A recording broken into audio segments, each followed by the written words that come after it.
पौराणिक कथा के अनुसार एक बार भगवान शिव और माता पार्वती भगवत कथा पर चर्चा कर रहे थे कि तभी माता पार्वती ने भगवान शिव से अमृत कथा सुनाने का निवेदन किया।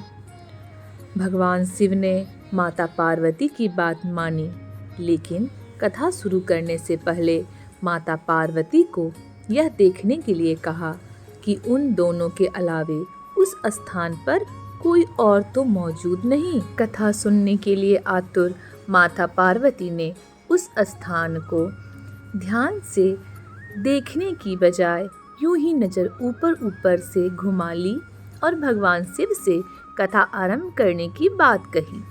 भगवान शिव ने कथा आरंभ की, लेकिन गुफा में माता पार्वती और भगवान शिव के अलावे अंडे के रूप में छुपकर सुखदेव बैठे हुए थे। भगवान शिव ने कथा सुनाना शुरू किया। कथा के बीच में ही माता पार्वती सो गई और भगवान शिव कथा रोक न दें, इसलिए सुखदेव जी ने माता के स्थान पर हामी भरना शुरू कर दिया। महादेव ध्यान में बैठकर कथा सुना रहे थे तो उन्हें माता पार्वती की निद्रा के बारे में पता ही नहीं चला। जब माता पार्वती नींद से जागी तो उन्होंने भगवान शिव से कौन सा प्रसंग चल रहा है इस बारे में पूछा। भगवान शिव समझ गए कि माता और उनके अलावा कोई और भी वहाँ मौजूद है और उन्होंने अपनी दिव्य दृष्टि से सुखदेव जी का पता लगा लिया। भगवान शिव क्रोध में सुखदेव जी के पीछे दौड़े तो सुखदेव जी ने खुद को बचाने के लिए वेद व्यास जी के आश्रम में उनकी पत्नी के गर्भ में जाकर छिप गए।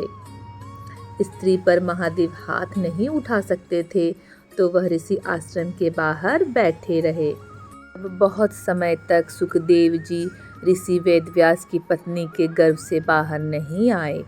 तब अपनी पत्नी की पीड़ा को देख उन्होंने भगवान शिव से उनके आश्रम एवं घर से चले जाने की विनती करते हुए स्तुति की, जिसके बाद भगवान शिव ने सुखदेव को बुद्धिमान और तेजस्वी होने का आशीर्वाद दिया और महर्षि वेद व्यास के आश्रम से प्रस्थान कर गए। तो आज हमने जाना दोस्तों कि कैसे वेद व्यास जी ने भगवान भोले शंकर यानी कि शिव जी को अपने घर से बाहर निकलने के लिए कह दिया था। अगर आपको ये पौराणिक कथा अच्छी लगी तो इसे ज़रूर लाइक करें और मेरे चैनल को सब्सक्राइब करें। धन्यवाद।